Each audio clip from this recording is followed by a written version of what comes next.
Donc aujourd'hui, on va parler un peu de la numérologie, hein, donc vraiment qui contribue en fait à la vie de la personne, donc qui joue un rôle très important pour la personne. La numérologie qui est une science qui s'intéresse un petit peu à la symbole des trucs, à la symbole des nombres, hein, comme on dit tout le temps. Donc les nombres émettent en fait des vibrations qui reflètent la personnalité de l'humain. D'accord. Voilà, donc c'est une motivation de son âme.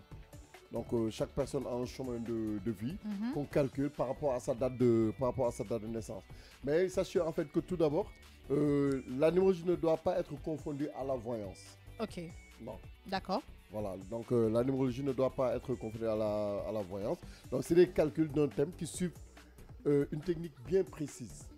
C'est scientifique. Voilà, c'est scientifique en Okay. fait quoi. C'est-à-dire c'est pas peut-être, ça peut être ça, non. C'est-à-dire c'est une science. Bon, l'exactitude, peut-être on peut en truquer un petit peu, mais c'est une science en fait exacte. La numérologie, c'est une science exacte. C'est une science exacte. C'est ce que tu dis, d'accord. Voilà. Donc, les nombres prédisent, mais ils n'imposent pas. Ok. Je ne sais pas si vous comprenez un peu. Donc, chacun émet des vibrations, aussi bien positives que négatives. Nice. Donc, en fait, c'est la vie. D'accord. Donc, maintenant, pour calculer, par exemple, le chemin de vie, tu sais, le chemin de vie ne change pas. Ok. Le chemin de vie ne change pas. Donc, il faut prendre sa date de naissance. En fait, notre date de naissance nous permet, en effet, une fois contracté avec un chiffre entre 1 et 9, entre 1 et 9, en fait, de donner une vibration appelée chemin de vie. Ok. À chacun d'entre nous, c'est-à-dire on a notre chemin. Par exemple, on peut prendre une personne née, exemple, je ne sais pas moi, je vais prendre au hasard, par exemple le 26 de 1968. Donc là, on prend le 26 plus le 2 plus 1968. Ok. Donc ça nous donne en fait 1996. D'accord. Donc 1996, pour connaître le chemin de vie, on fait le 1. 1996. 19996 Oui. qui nous donne 25. D'accord. 25 c'est quoi? 5 plus 2, ça fait 2. 7. Ça fait 7. Donc le chemin de vie de cette personne est 7. Ok. Et qu'est-ce que le 7 dit? Voilà. Maintenant, ce que le 7 dit, c'est-à-dire avec le 7 apparaît en fait la troisième et dernière trinité. D'accord, oui. Donc du coup, c'est celle de l'esprit. Ok, oui. Tu comprends un Oui, peu? ça je comprends. Voilà. Maintenant, le nombre 7 est sacré. Oui, parce que dans beaucoup de religions et de traditions, à 7 ans, il y a beaucoup de choses qui changent et tout. Voilà, et de la perfection. Exactement. Donc c'est ça, en fait. C'est l'heure, en fait, du bilan intérieur. De l'esprit qui domine la matière. Maintenant, ouais, tu comprends un peu? Voilà. Maintenant, les chiffres qui commencent entre 1 et truc ont une signification. Par exemple, le nombre 0, qui est dérivé du mot arabe shifa. D'accord. Le nombre 0, qui est dérivé du nom arabe Shifa. Voilà. En fait, c'est ce qui signifie l'ensemble vide. Ok, donc ce qui fait. Donc, c'est la valeur qui permet aux autres de paraître et de se multiplier. Ça de 10, 20, 30, 40, 50, 60, ainsi de suite. Mais aussi de les agrandir, aussi passer à une dizaine supérieure. Maintenant, il y a le 1 qui est l'unité. Attends, on va revenir un peu sur le 0 qui permet aux autres de se multiplier et de s'agrandir. Aux autres chiffres ou à la personne? D'accord, ok, d'accord. C'est-à-dire 10, 20, nice. 30, 40, 50. Tu comprends? Oui. Maintenant, il y a le chiffre 1 qui est l'unité, qui est la synthèse, qui est l'énergie créatrice. C'est-à-dire il représente Dieu. Le 1. Il représente Dieu, en fait, le créateur. Donc, c'est par extension, c'est sa créature. C'est l'homme, c'est moi. D'accord. Le 1. Ok. Donc, en gros, si je comprends bien, pour le 1, si quelqu'un additionne et que ça donne 1, qu'est-ce qu'il doit dire? Il doit se considérer comme... C'est l'homme, c'est le numéro 1, c'est le fort. Voilà. Voilà, pour diriger le pouvoir et tout. Maintenant, pour le 2 qui symbolise en fait la dualité. Le 2 qui symbolise la dualité. La dualité, oui. En fait, il découle du premier. Il découle du premier, par exemple, à la Bible ou au Coran, on lui dit que la femme vient de la côte. Voilà. Oui. Donc, en fait, c'est ça. Donc, et possède par là même son potentiel créateur. D'accord. Donc, le 2, c'est la femme. Ok. 1, c'est l'homme, c'est ça? 1, c'est l'homme. 2, c'est la femme. 2, c'est la femme. Vénus, ok. Voilà. Maintenant, le 3. Okay. Le 3, entre la fusion du 1 et du 2, les deux forces créatrices s'équilibrent. D'accord. Donc, le 3 est le symbole de la famille. Donc, 1 plus 2, le garçon plus la fille donne un enfant. Donc, le 3, c'est la famille. D'accord. Tu comprends un petit peu?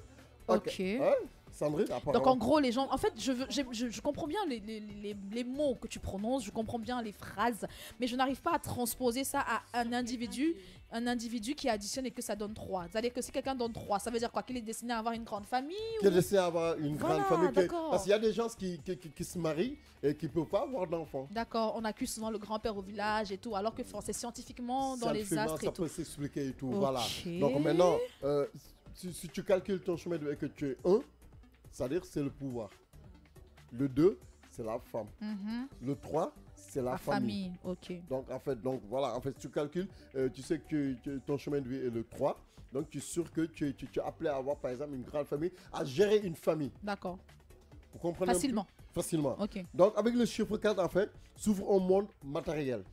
D'accord. Ouais, qui est représenté en fait par le carré 8. En fait, le 4 appartient à la trinité suivante, c'est-à-dire 4, 5, 6. D'accord. Vous comprenez? C'est un peu compliqué. Hein, c'est pas un peu compliqué. Ouais. Là, je te regarde avec le cerveau vide. Donc, là, on est vraiment des chiens devant la télé. Là. Voilà, donc, vas-y. En fait, donc c'est ça. C'est-à-dire la somme c'est la somme des 4 premiers. C'est-à-dire le truc, le 0, le 1, le 2, le 3 oui. Et le 4.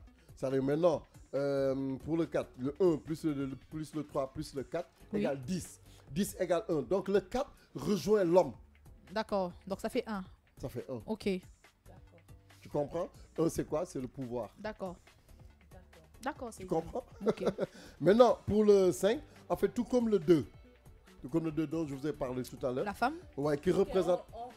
On recommence. Voilà, qui représente la dualité du 1. Donc le chiffre 5 est l'opposé du 4. Ok, comme le chiffre 1 est l'opposé du 2. Voilà. D'accord. Voilà. Maintenant, c'est mobile et expansif. Il est ouvert sur le monde. C'est-à-dire sa position est au centre des 9. C'est-à-dire 1, 2, 3, 4, 5, 6, 7, 8, 9. Qui représente parfaitement sa propension à s'élever. D'accord, ça marche. Ça marche? 6. Voilà. Pour 6, en fait, le chiffre 6 est toujours à la fois le symbole de l'union et d'opposition. D'accord. 3-3 ou voilà, je sais pas. Voilà, 3-3. Donc, en fait, surtout, c'est les politiciens qui l'utilisent. Le chiffre 6. Ok. Voilà, c'est l'utilisent. Donc, c'est ça, quoi. C'est-à-dire, soit ils sont au pouvoir ou bien ils sont de l'opposition. D'accord. D'accord. Okay. Maintenant, par rapport à cela, comme tu disais tout à l'heure, hein, il est le pendant du 3. Ouais. D'accord. Pour la deuxième trinité, qui est la recherche d'un équilibre. Ok. Donc, vous comprenez? Ouais. Donc, il peut être également un médiateur. Bien. Il est au milieu. C'est-à-dire, s'il y a un problème, il peut être un juge, il peut être un imam, il peut être un prêtre. Ok. Voilà. Donc, vous comprenez? Donc, ceux qui ont ces chemins de vie-là, en fait, c'est ça. Donc, je parlais tout à l'heure du chiffre 7. Je vais parler, par exemple, du chiffre 8. Oui. Ouais. En fait, quelle est la dualité entre le dualité du 7? Le 8 représente la perfection. Okay. C'est-à-dire, si tu calcules ta date de naissance et que tu tombes sur le 8, c'est-à-dire c'est la perfection et la maîtrise sur la matière de ses aspects positifs. D'accord. D'accord? Ou en fait, au contraire. Ok. En réalité, c'est ça. Et puis, bon, il y a une description dans ses aspects négatifs aussi. Donc, il faut se prendre en soi. Et puis essayer de voir sa vie, comment on va la gérer. Pour le chiffre 9, hein, oui. C'est compliqué apparemment. Non, vas-y. Tu sais, on peut pas tout comprendre d'un coup. C'est des choses qui sont tellement compliquées. Voilà. On accuse réception. Oui. On accuse réception de l'information. Après, on analyse. Voilà. Voilà. Maintenant, il y a le chiffre 9. De par sa physionomie, est tourné vers les autres. Ok. Voilà. Donc, il est la générosité et l'altruisme. L'altruisme, ok. Ouais, c'est ça. Donc, la somme des 9 premiers entiers réduite égale à 9. C'est-à-dire? C'est-à-dire 1, 2, 3, 4, 5, 6, 7, 8, 9. D'accord. Donc, en numérologie, c'est entre 0 et 9. Ok, oui. Voilà, donc c'est entre 0 et 9. Donc, en fait, il s'agit le seul de ces nombres qui, quand il est multiplié, se réduit à lui-même. Exemple, 2 fois 9 égale quoi? 18. 8 plus 1 égale? 9. Égale 9 encore. 3 fois 7, 27. 7 plus 2 égale? 9. Ah, ok, d'accord. Vous comprenez? Ok. En fait, c'est le seul nombre qui se chiffre. Voilà, le seul chiffre, pardon, qui se retrouve sur eux. Voilà, donc on est en train de nous montrer un petit peu. Donc, avec les internets, ils peuvent voir ça. Et puis, voilà, quoi. En fait, c'est ça. C'est-à-dire, le 7, c'est l'esprit. Hein, le 8, le pouvoir. 9, amour universel. 6 amour famille, 5 liberté sagesse, Voilà, 4 3 amitié. bah écoutez, c'est très aléatoire tout ça, Oui. donc voilà. Mais c'est toujours bon de savoir, hein, comme ça, quand on a des prédispositions et qu'on hésite entre ça, à choisir tel domaine ou tel domaine, peut-être sur le plan professionnel. Sur le plan Il professionnel. suffit, ça coûte rien, toujours d'essayer de voilà. Et puis de faire l'analyse de sa date de Ça naissance. coûte rien.